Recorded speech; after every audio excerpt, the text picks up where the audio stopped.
मध्य पंजाब का रुख करते हैं, जहां पर आम आदमी पार्टी की प्रेस कॉन्फ्रेंस हो रही है। सुनाते हैं आपको। खासतौर से जो युवा हैं और उन युवाओं के परिवार हैं, वो इंतजार में थे कि हमने बच्चे पढ़ा लिखा दिए, अब वो नौकरी लगेंगे। लेकिन किस तरीके से बार बार पात्रता के मापदंड बदले गए, किस तरीके से कोर्ट का इंटरवेंशन हुआ, वो आप बखूबी जानते हैं। और उसके बाद जब ये एग्ज़ाम कल हुआ कोर्ट के इंटरवेंशन के बाद, उसमें किस तरीके से जो सवाल है वो दोहराए गए, ये आप सबने देखा है। समूह 57 परीक्षा में दोहराए गए प्रश्नों में किस तरीके से उसमें, चाहे वो IMRB की फुल फॉर्म का मामला हो, नेफेड की स्थापना किस तरीके से हो, ज़मीन की सतह पर नीचे जमा पानी को क्या कहा जाता है, इस तरीके से सवाल किए और एक ही प्रश्न में 2 प्रश्न तक भी दोहरा दिए गए। और HSSC चेयरमैन जिनको संपर्क करने की कोशिश करी, उनका भी फ़ोन नॉट रीचेबल आया। तो हम तो इतना ही कहेंगे कि ग्रुप 56 और 57 उसमें 41 जो सवाल हैं वो रिपीट हुए हैं। और जब कमीशन के चेयरमैन से या और किसी से भी बात करने की कोशिश करी गई तो कोई संतुष्ट जवाब उसमें नहीं आया है। साथ साथ जो परीक्षा हुई है उसमें अगर हम देखें तो हिंदी में परीक्षा हुई है और हिंदी भाषी हमारा प्रदेश है। उसको हम देखें तो गलतियां ही गलतियां उसके अंदर पाई गई हैं।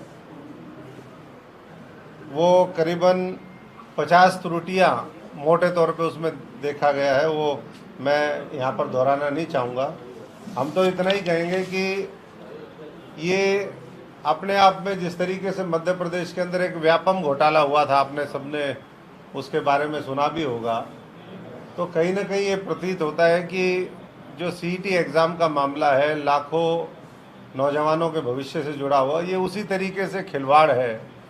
और ऐसे में 1 साल के अंदर भी अगर खट्टर सरकार ये परीक्षा पूरी नहीं करवा पाई है तो ये नौजवानों के भविष्य के साथ खिलवाड़ है, उनके साथ भद्दा मजाक है।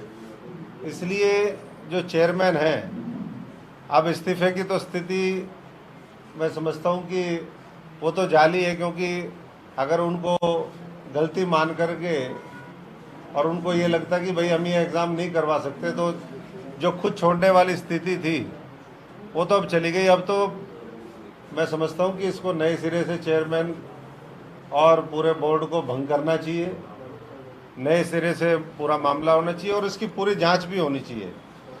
और CET एग्ज़ाम के 17 जून 2022 को ये हुए थे और जुलाई 22 तक का इसके तहत ये भरे जाने थे मामला। लेकिन आज भी करीबन 1 साल से ज़्यादा पूरा होने के बावजूद भी, और बार बार हाई कोर्ट ने इसके मामले के अंदर फटकार लगाई, चाहे वो डबल बेंच हो चाहे सिंगल बेंच का मामला हो।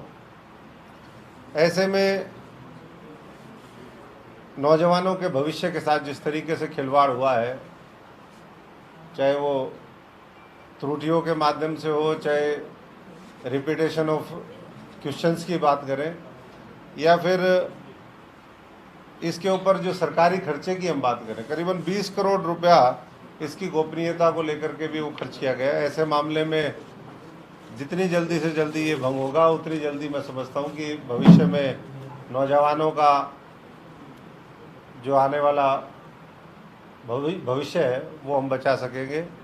मैं इन्हीं शब्दों के साथ सभी साथियों का एक बार फिर धन्यवाद करता हूँ। हमारे बीच में हमारे पंजाब के मंत्री भुल्लर साहब हैं, वो भी अपनी बात रखेंगे। आप सब जानते हैं कि आम आदमी पार्टी, अरविंद केजरीवाल जी ने, भगवंत मान जी ने पंचकुला से इंद्रधनुष ऑडिटोरियम में शुरुआत की थी पिछले महीने 9 तारीख से, और बीच में बाढ़ की स्थिति आई और इस बीच में आम आदमी पार्टी ने जहां बाढ़ और दूसरे राहत कार्यों में जो मदद हमारी हो सकती थी वो हमने कोशिश करी। अब हमारा बिजली आंदोलन वो पूरे हरियाणा के अंदर हर गांव-गांव में पूरे 90 की 90 विधानसभाओं के अंदर सभी ज़िलों में वो चल रहा है। और बिजली किस तरीके से आम आदमी पार्टी अरविंद केजरीवाल जी के नेतृत्व में, भगवंत मान जी के नेतृत्व में दिल्ली और पंजाब में कैसे हम फ्री बिजली देते हैं, 24 घंटे बिजली देते हैं, उसके बारे में और तमाम दूसरे मुद्दों के बारे में चर्चा करेंगे आदरणीय भुल्लर साहब। मैं धन्यवाद करता हूं अपने भाई अशोक तंवर जी का, जो हरियाणा के नेता हैं हमारे आम आदमी पार्टी के। और मैं आप सभी से ये बताना चाहता हूं कि अगर नीयत और नीति अच्छी हो तो सभी कुछ संभव हो सकता है। जैसे पंजाब में मुख्यमंत्री सरदार भगवंत सिंह मान जी की सरकार अच्छी तरह से चल रही है।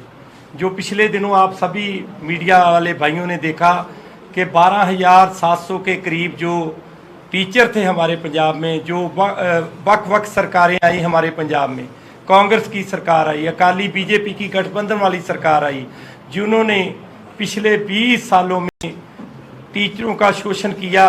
3500 5,000 रुपये प्रति माह के हिसाब से उनको तनख्वाह दी जाती रही और वो अध्यापक यही सोचते रहे कि हम कभी भी पक्के नहीं हो पाएंगे। और सरदार भगवंत सिंह मान जी ने, मुख्यमंत्री पंजाब ने अच्छी तरह के कोई कानूनी अड़चन ना बने, सभी टीचरों को रेगुलर किया, पक्का किया और उनकी तनख्वाह भी 23,500 रुपये के करीब कर दी, जिससे वो 12,500 परिवार